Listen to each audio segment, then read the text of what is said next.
નમસ્કાર મિત્રો, સ્વાગત છે તમારું ગુજરાત માહિતી યુટ્યુબ ચેનલમાં। આજના તાજા અને મહત્વના આપ સૌનો ઉપયોગી 15 મોટા સમાચાર વિશે વિડીયોમાં વાત કરીશું, તો છેલ્લે સુધી જોતા રહેજો।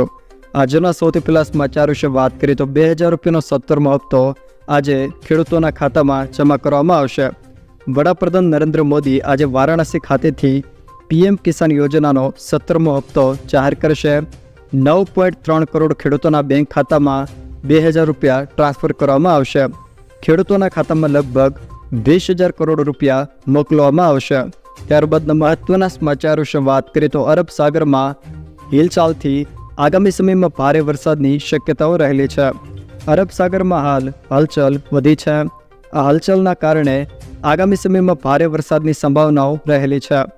અરબ સાગરમાં 2 સાયક્લોનિક સર્ક્યુલેશન સક્રિય થયા છે, જેમાં સૌરાષ્ટ્ર કચ્છ નજીક સાયક્લોનિક સર્ક્યુલેશન, જ્યારે બીજું કેરળ નજીક પણ સાયક્લોનિક સર્ક્યુલેશન સર્જાયું છે। જોકે ગુજરાતમાં 20 અને 21 જૂને ભારે વરસાદ થઈ શકે છે। ગુજરાત સહિત 7 રાજ્યોમાં આ સાયક્લોનિક સર્ક્યુલેશનની અસર થશે। ત્યારબાદના મહત્વના સમાચાર વિશે વાત કરીએ તો મત ન આપે તેમના કામ નહીં કરવાના।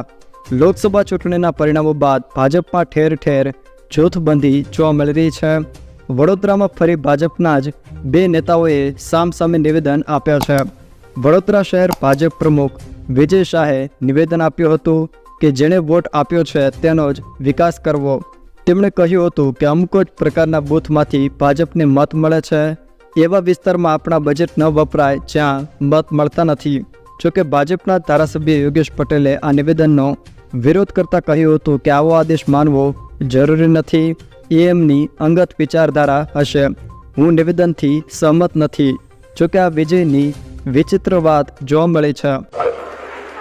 દરેક વખતે અમુક જ પ્રકારના બૂથમાંથી ભારતીય જનતા પાર્ટીને મત મળે છે। હું રાવપુરા વિધાનસભાની વાત કરું છું, અને દરેક વખતે અમુક પ્રકારના બૂથમાંથી ભારતીય જનતા પાર્ટીને મત મળતા નથી, અથવા તો બહુ ઓછા મત મળે છે। 700 લોકોનું વોટિંગ હોય, 800 લોકોનું વોટિંગ હોય, 1000 લોકોનું વોટિંગ હોય, અને એમાં પણ સિંગલ ડિજિટમાં, ડબલ ડિજિટમાં જ્યારે ભારતીય જનતા પાર્ટીને મત મળે છે, ત્યારે પાર્ટીના મુખ્ય આગેવાનો જે મંચ પર બેઠા છે અને સામે બેઠેલા ચૂંટાયેલા પ્રતિનિધિઓ, એમણે પણ એવું વિચારવું જોઈએ કે કયા વિસ્તારમાં કામ કરવાની અગ્રિમતા તમારે આપવી જોઈએ। એવા વિસ્તારમાં કામ કરીને આપણા ફોડવારી, આપણા બજેટના પૈસા ન વપરાય કે જે વિસ્તારમાંથી છેલ્લા 5 વર્ષથી, 10 વર્ષથી, 15 વર્ષથી પણ મત મળતા નથી, અને જે લોકો ખોબલે ખોબલે મત આપે છે એવા વિસ્તારને આપણે બાજુ પર રાખીએ, એ લોકોની સુવિધા માટેના કામો ન થાય, ત્યારે મને લાગે છે કે આપણે પણ હવે વિચાર કરવાનો સમય આવી રહ્યો છે। ત્યારબાદના મહત્વના સમાચાર વિશે વાત કરીએ તો ખેડૂતોના હિતમાં સરકાર દ્વારા મહત્વનો નિર્ણય લેવામાં આવ્યો છે। 20 જૂનથી ટેકાના ભાવે મગની ખરીદી શરૂ કરાશે। કૃષિમંત્રી રાઘવજીભાઈ પટેલે જણાવ્યું છે કે ઉનાળુ મગની ટેકાના ભાવે ખરીદી આગામી તારીખ 20મી જૂનથી શરૂ થશે। ખેડૂતો પાસેથી ટેકાના ભાવે આશરે ₹108 કરોડની કિંમતનો 12,633 મેટ્રિક ટન જેટલો જથ્થો ખરીદી કરવાનું અનુમાન છે। જોકે ક્વિન્ટલ દીઠ 8,558 રૂપિયાના ભાવ ખેડૂતોને આપવામાં આવશે। મગની ખરીદી કરવા રાજ્યમાં 45 કેન્દ્રો શરૂ થશે। જોકે ગત તારીખ 14મી જૂનથી ખેડૂતોની નોંધણી પણ શરૂ કરાય છે। ત્યારબાદના મહત્વના સમાચાર વિશે વાત કરીએ તો આજે રાજ્યના કેટલાક વિસ્તારોમાં હવામાન ખાતા દ્વારા ભારે વરસાદની આગાહી કરવામાં આવી છે। આગામી 7 દિવસ વરસાદની હવામાન વિભાગ દ્વારા સંભાવના વ્યક્ત કરવામાં આવી છે, જેમાં આજે પણ રાજ્યના કેટલાક વિસ્તારોમાં થંડરસ્ટોર્મ એક્ટિવિટી સાથે હળવાથી મધ્યમ વરસાદની આગાહી કરવામાં આવી છે।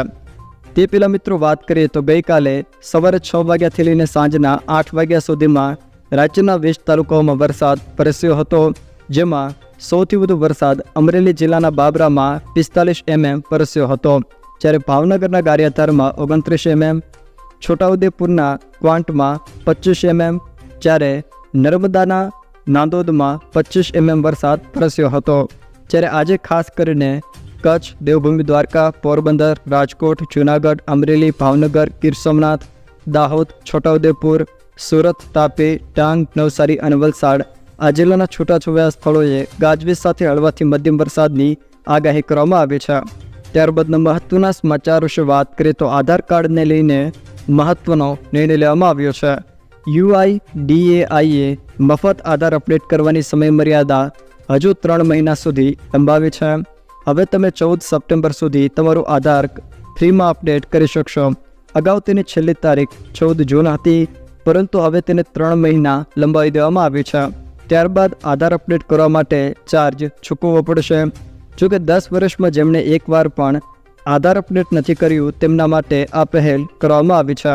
ત્યારબાદના મહત્વના સમાચાર વિશે વાત કરીએ તો રાહુલ ગાંધી રાજીનામું આપશે. પ્રિયંકા ગાંધી પેટા ચૂંટણી લડશે. રાયબરેલીથી સાંસદ રાહુલ ગાંધી રહેશે. જોકે વાયનાડ બેઠક તેઓએ છોડી છે. જોકે હવે પ્રિયંકા ગાંધી ત્યાં પેટા ચૂંટણી લડશે.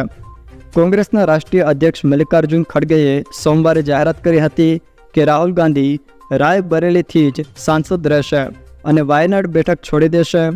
વાયનાડ બેઠક પરથી તેમના બહેન પ્રિયંકા ગાંધી પેટા ચૂંટણી લડશે. નોંધનીય છે કે લોકસભા ચૂંટણી રાહુલ ગાંધીએ 2 બેઠકો પરથી લડી હતી અને બંને બેઠકો પર તેમનો વિજય થયો હતો. જોકે નિયમ પ્રમાણે એક નેતા એક જ બેઠક પરથી સાંસદ રહી શકે છે. ત્યારબાદના મહત્વના સમાચાર વિશે વાત કરીએ તો ગુજરાતના દરિયાકાંઠેથી ડ્રગ્સ મળી આવવાનો સિલસિલો હજુ પણ યથાવત છે.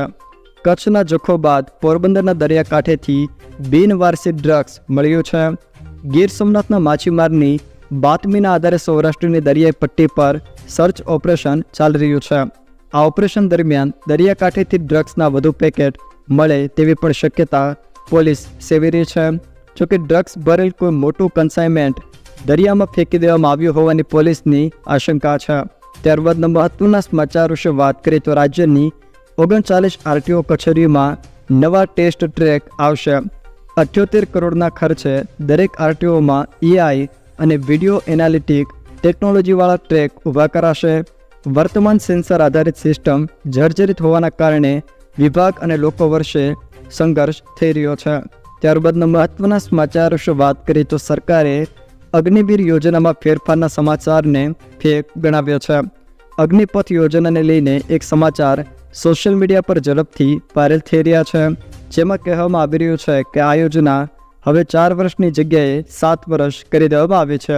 જોકે આ તમામ દાવાઓને સરકારે અફવા ગણાવી છે. પીઆઈબીએ કહ્યું કે ભારત સરકાર દ્વારા આવો કોઈ નિર્ણય લેવામાં આવ્યો નથી.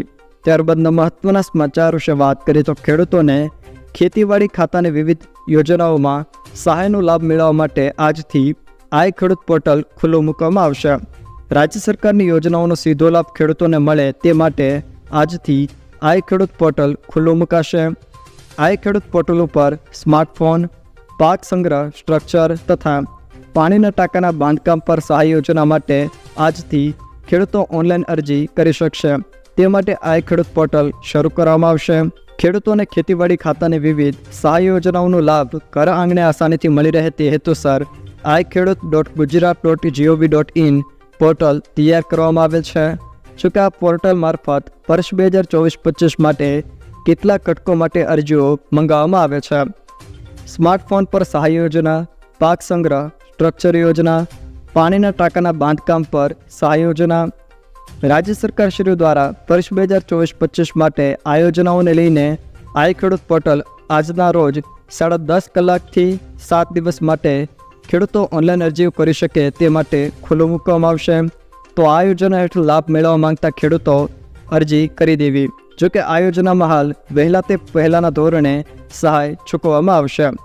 જો મિત્રો આ વિડીયો તમને પસંદ આવ્યો હોય તો વિડીયોને લાઇક કરો, તમારા મિત્રો સાથે શેર કરો અને જો તમે અમારી ચેનલમાં નવા હોવ તો ચેનલને સબસ્ક્રાઈબ જરૂર કરજો, જેથી મારા આવનારા તમામ વિડીયોની માહિતી તમારા સુધી પહોંચી શકે.